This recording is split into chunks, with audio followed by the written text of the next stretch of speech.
Law court stations, like the CRJ has said. Meanwhile, the judiciary leadership will engage the executive and parliament to secure additional resources to support the implementation of all those recommendations regarding judiciary security, a matter that has been discussed with concerned agencies for many years. In the immediate phase,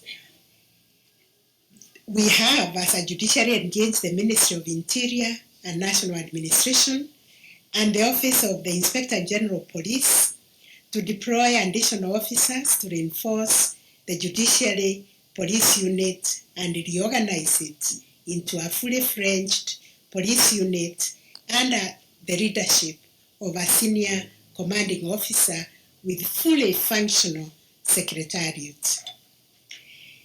The judiciary, the Office of the Inspector General, and the relevant NCJ actors and stakeholders will continue to review security protocols regarding the handling of accused persons in the courtroom.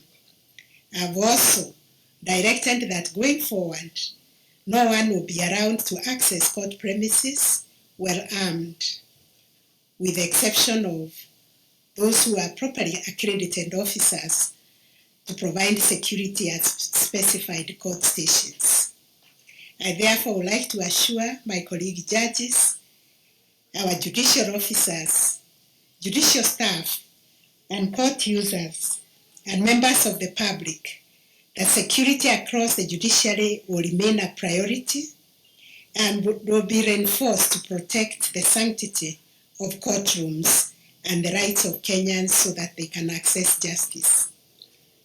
We are also enhancing psychosocial support programs to help all judiciary personnel cope with this devastating incident.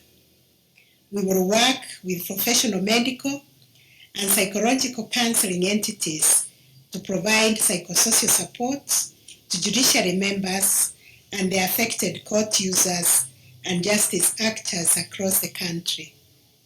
Our strength as an institution lies in our courage, dedication to our calling to public service, compassion, and our independence. Let this tragic and evil act not change us so that fear replaces these values.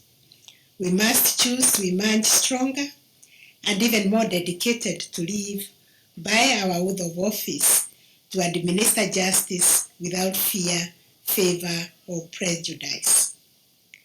As we correct ourselves from this share of grief, we must also demand that the judiciary finds centrality in the nation's allocation of resources.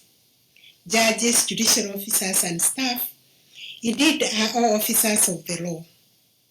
We hold our country above the shadow of anarchy and lawlessness.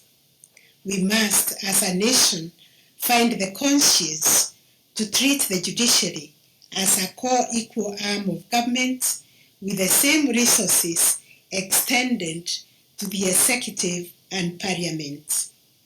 We cannot enforce governance without the judiciary.